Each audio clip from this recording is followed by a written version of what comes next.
What's up, guys? So today we are in the new Ford Mustang GT. This is not the GT350, so it doesn't have that flat plane crank. We've got the good old Coyote V8. The engine to the previous model, it's completely, it's like, oh my god, it's like apples to oranges.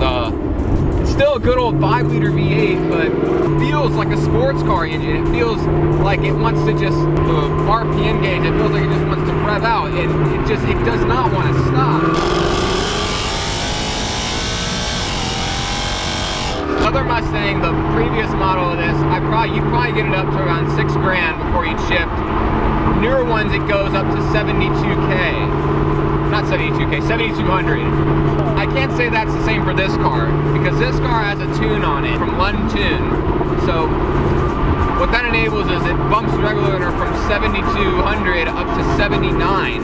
And he also has E85 on this. So the engine, I absolutely love it. It still has all the great attributes of a muscle car, but this thing drives like a sports car. Granted, in the older model, it will still win from a dig. I think that's mainly attributed because it has that straight axle versus, so what this has is the independent suspension. I know that's one of the big parts of having a muscle car is that good old straight axle, but Ford, I think, is trying to move with the times. All the muscle cars are being more angled to work on the street and track a lot better than they used to. And I think that's something this car can do really well. I have not taken this car on the track, but I have kind of had some time to play with some of the different modes. Which brings me to the transmission. Right now, earlier I was in normal mode, and it feels like a normal car. I have it in track mode right now, which I think is a mistake, because that's a cop. In track mode, the transmission gets so much more aggressive. The clutch and, you know, the whole transmission starts fighting those gears. It gets real aggressive. You can really just start to tell. The suspension on this car, I'm really glad that they went with the independent. I know Mustangs have a notorious rep for hitting crowds, crashing. It's a lot harder to do in this car. Last generation, it was really known for that nosedive.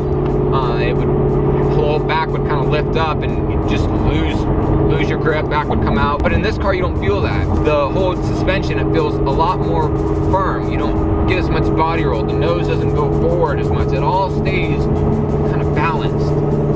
It's weird. And I say it's weird because I'm not used to it from a muscle car like this. It really feels like it's moving a lot more towards a sports car. 6-piston brakes in the front, 4 in the back. So this car does have some touches up on it. Got bits of carbon fiber everywhere, just owner's preference. Jumping back to the tune, bumped up the rev limiter. We're also running E85. We got a Corsa Xtreme catback exhaust, but the cats are cut, so it's pretty much free flow. Now, what you'd expect from that is just for it to be really loud and have a lot of drone and make this really kind of ugly sound. Now, one of those is true. It is really loud. But he kind of got the best of both worlds. Normally, whenever you straight pipe a car and make it really loud, it's typically now you have a lot of drone, and it's just kind of obnoxious. Whenever I'm in normal mode right now, have the windows rolled up, no drone. It's quiet. It sounds like any other car. When you put your foot down, however,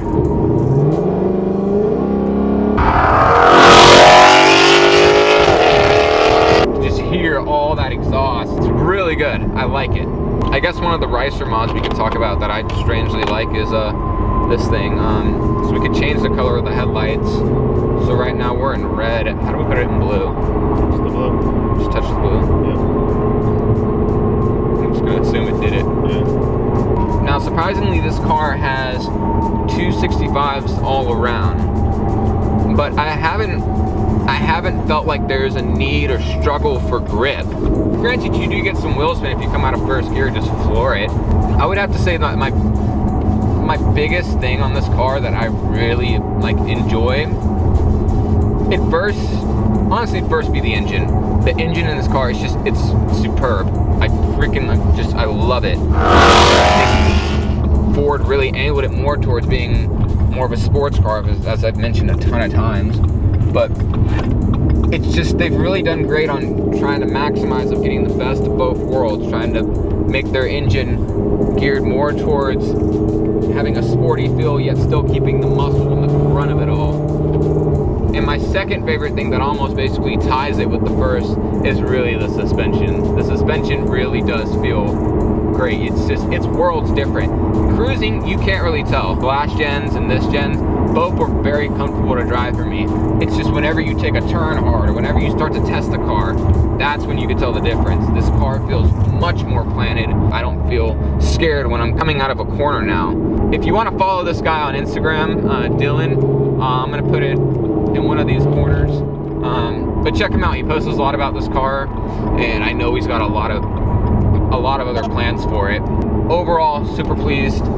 And let me know what y'all guys think of this. I know I've started to kind of do more of these car reviews, and I've gotten a positive feedback on them, but let me know what y'all think. If y'all want to see more of this, I'll do more of this. You want me to go back to the vlogs, I'll try to incorporate more of that too, but let me know. So thank y'all so much for watching. I'll catch y'all next time.